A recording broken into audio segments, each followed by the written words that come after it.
ये है वो हेयर ऑयल जिसकी रेसिपी मैं नहीं शेयर कर रही थी, क्योंकि मैं नहीं करना चाहती थी। मैं चाहती थी कि मैं ये तेल बना के इसको ऑनलाइन सेल करना शुरू कर दूँ और पैसे कमा लूँ।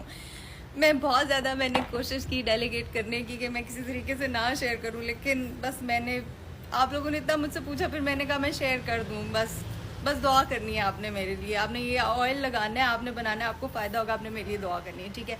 अच्छा, रेसिपी मैं आपके साथ आपको बताती हूँ। ये चीज़ें आप लिख लें। कोई एक मेरी प्यारी जो है वो काम करे कि वो एक जब ये रेसिपी लिखेगी तो वो एक कमेंट पोस्ट कर दे, ठीक है। अच्छा, 1.5 लीटर आपने सरसों का तेल लेना है, 0.5 आपने जो है लीटर कोकोनट ऑयल लेना है, ठीक है, नारियल का जो तेल होता है। 10 ml आपने कैस्टर ऑयल लेना है और 10 ml आपने लेना है स्वीट आलमंड ऑयल। 10 ml की आपको अगर आप जाएंगी ना पंसारी के पास तो आपको 10 ml की बॉटल्स मिल जाएंगी। तो ये इसकी तरतीब में आपको इतना ज़्यादा पढ़ने की ज़रूरत नहीं है कि 10 ml कितना होता है, आपको 10 ml की बॉटल मिल जाएगी, ठीक है। अच्छा, अब आपने ये जो ऑयल हैं सारे मिक्स करने हैं और इनको आपने चूल्हे पे बहुत ज़्यादा, जो ज़ीरो आंच होती है ना, धीमी आंच, आपने इतनी धीमी आंच पे रखना है। और इसके अंदर आपने डालना है प्याज, जो बड़े साइज़ का, इतना सा बड़े साइज़ का प्याज होना चाहिए, जो आपने उसके टुकड़े करने हैं, 5-6 टुकड़े उसके करने, और आपने उसको डाल देना है और आपने उसको धीमी आंच पे रख देना है। तकरीबन आधा पौना घंटा जो है आपने प्याज को उसके अंदर रखना है और प्याज जलना नहीं चाहिए, ठीक है। आंच इतनी धीमी होनी चाहिए। उसके बाद आपको 3 तरह के पत्ते चाहिए और आपको 3 तरह के इसके अंदर सीड्स चाहिए।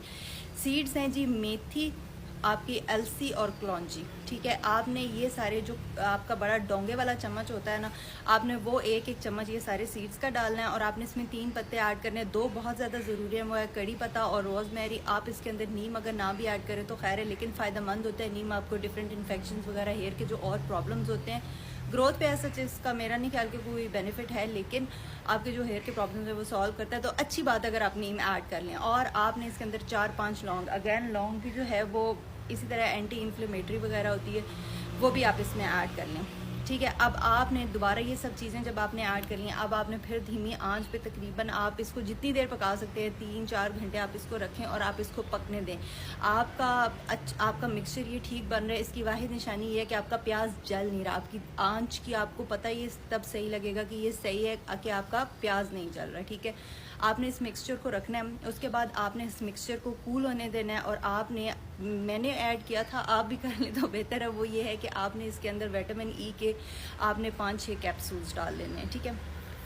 अब आपने इसको बनाकर कुछ अरसे के लिए रख देना है। आप कम से कम इसको 1 महीने के लिए रखें और ज़्यादा से ज़्यादा आप इसको 3 महीने के लिए रखें। 3 महीने के बाद जब ये प्रॉपरली रेडी हो जाएगा, उसके बाद आपने इसको यूज़ करना है। अब ये मेरे वाला जो बैच है,